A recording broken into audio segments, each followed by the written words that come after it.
Avropaya ilk dəfə ticari çay daşınması 1610-cu ildə bir Holland gəmisini edir və çay Hollandiyadan da 1630-larda Fransaya və 1650-lərdə də İngiltərəyə axır ki gedib çatır.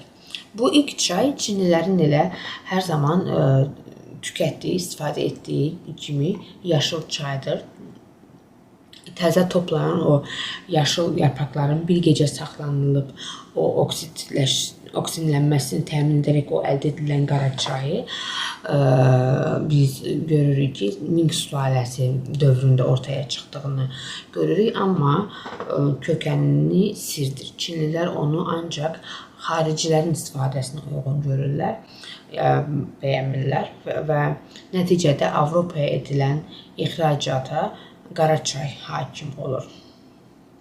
Əslində bu çayın qaynağı haqqında heç bir bilgi sahibi olmayan Avropalılar bu qara çay ilə yaşıl çayın tamamilə fərqli bir necə deyək, botanik növ olduğunu zənn edirdilər.